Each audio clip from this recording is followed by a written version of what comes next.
Yang dia maksud dengan teman-teman saya, itu yang disebut sebagai teknokrat di era Orde Baru. Dan yang kemudian carry over ke dalam era reformasi itu. Itu yang dimaksud tuh. Kan itu disebut teman-teman saya, untung dia nggak bilang saya tuh. Karena saya memang nggak ada di situ. Saya menghindar dari situ tuh. Satu paket di dalam sejarah yang memang mendominasi dunia waktu itu adalah pikiran-pikiran neolib. Tapi saya bukan neolib, I am a liberal.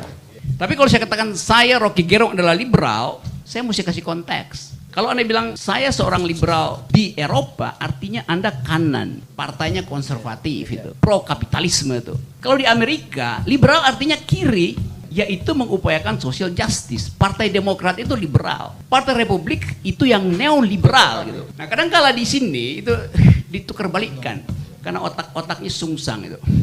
Karena itu yang sering mesti saya bikin klarifikasi. Jadi kita kagum bahwa Ihsanuddin Nursi punya pengetahuan komprehensif bukan sekedar tentang metodologi ekonomi, tapi sejarah ekonomi. Itu yang penting sebetulnya. Yang nggak diajarkan di Fakultas Ekonomi itu atau di FISIP. Mengerti asal usul dari neoliberalisme dari tahun 44 ketika diadakan sidang di yang kemudian menghasilkan Bretton Woods sampai sekarang soal Bitcoin, kita nggak bisa lihat ada perdebatan bermutu di talk show tuh. Karena buta huruf semua tentang sejarah ekonomi itu. Jadi ini yang membedakan antara kami dan mereka, KAMI dan mereka.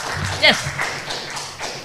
Walaupun saya dilarang bicara ilmiah, tapi akhirnya saya mesti balik ke situ dulu tuh. Tadi juga diucapkan orang yang namanya Francis Fukuyama itu. Seorang neolib tulen yang memanfaatkan pikiran Hegel untuk menerangkan bahwa dunia di tahun 90 terbaca di dalam judul bukunya The End of History. Dunia udah berakhir. Berakhir artinya diakhiri oleh kemenangan kapitalisme itu. The end of ideology, the end of macam-macam. Tetapi ada kata tambahan di dalam buku Francis Fukuyama, the end of history and the last man itu. Last man-nya adalah kapitalis itu. Kita mau itu KAMI juga mengajar bangsa ini dengan pengetahuan filosofi, legal reasoning, political economy. Karena bangsa ini buta huruf dengan itu. Istana tuh nggak tahu apa yang kita bicarain sekarang ini, nggak ada gunanya karena dia nggak ngerti.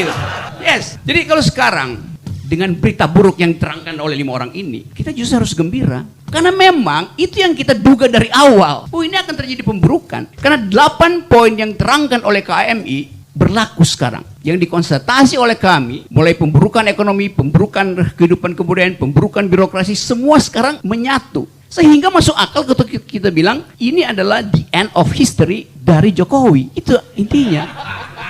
Memang. Karena itu mahasiswa betul di end game itu memang sedang terjadi. Bukan karena voluntarisme kita. Tetapi faktor-faktor sosiologi bergerombol untuk memastikan bahwa Indonesia sedang berada di ujung kehancuran. Itu. Sekarang pilihannya mau dicegah nggak kehancuran itu. Kita udah berupaya 1 tahun nggak bisa. Jadi biarin aja kan. Logikanya begitu sebetulnya.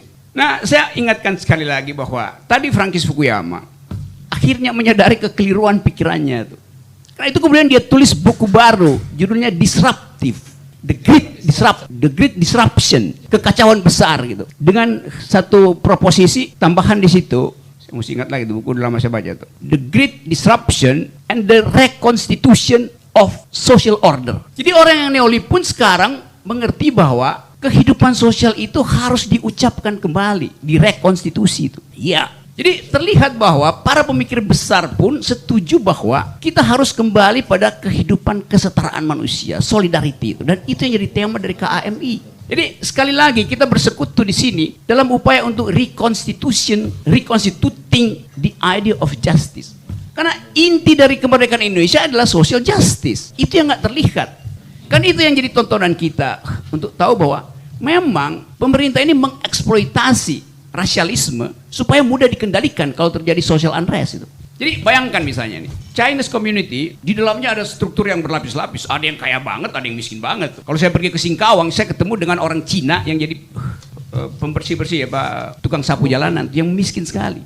Tidak jauh dari Pantai Indah Kapuk, karena namanya Cina Benteng yang betul-betul pariah tuh. Jadi terlihat bahwa negara mengeksploitasi pemodal Cina sekelompok sambil setelah dia kuras dipalak begitu, tapi isu rasial tetap dipertahankan. Karena itu cara untuk mengendalikan masyarakat. Hal yang biasa kita baca di dalam buku-buku political philosophy, di dalam upaya untuk memahami bahwa niat pemerintah sebetulnya adalah menghalangi persatuan supaya dia bisa kendalikan keadaan itu. Itu busuknya pemerintah yang diajarkan oleh Niccolo Machiavelli sampai ke siapa namanya tuh 1984, Orwell, George Orwell. Sampai kita baca buku yang ditulis oleh Ihsanuddin Nursi. Kalau kita bikin refleksi Indonesia hari ini, lepas dari soal kita mau konfrontasi, kita mesti katakan bahwa kepemimpinan hari ini, kepemimpinan yang tidak dituntun oleh pikiran. Dia nggak ngerti apa yang sedang terjadi. Bahkan ditanya apa itu Taliban, apa itu Taliban? Dia knows nothing gitu. Karena akhirnya waktu kita ajukan proposal perubahan 1 tahun yang lalu, kita bilang ini adalah gerakan moral. Energi kita datang dari keprihatinan terhadap bangsa. Selama 1 tahun kita mesti lakukan reevaluasi dan bikin kondisi baru. Apa yang mesti kita soundbite kita, nama baru untuk keadaan ini apa? Kita mesti beri nama keadaan ini. Menuju end game kah? Pastinya begitu. Jadi saya lihat bahwa publik di bawah itu menunggu nama baru dari keadaan ini apa itu. Pemburukan, the beginning of the end. Dan nama itu hanya bisa diberikan oleh orang yang mampu melihat sejarah secara utuh gitu. KAMI bisa melihat sejarah secara utuh karena itu KAMI bisa memberi nama apa yang sedang terjadi sekarang. Tidak cukup lagi kita katakan bahwa kami adalah gerakan moral. Karena kita sudah upayakan itu. Artinya gerakan moral sebagai basis dari perkumpulan ini harus dinaikkan 1 derajat. Silahkan dijawab sekarang. Iya. Supaya orang tahu bahwa moral dan perubahan mendasar itu satu nafas. Orang membutuhkan perubahan mendasar. Orang nggak peduli lagi dengan ya mau 3 periode gak segala sesuka-suka deh. Tapi kita menginginkan perubahan mendasar. Jadi kata perubahan mendasar harusnya mulai digaungkan oleh petinggi-petinggi kami, oleh kita semua tuh. Supaya orang tahu bahwa KAMI menaikkan 1 derajat tuntutan politiknya tuh, bukan sekedar moral tuh. Karena moral udah selesai, kita udah coba nggak bisa itu. Bahkan lebih memburuk kan.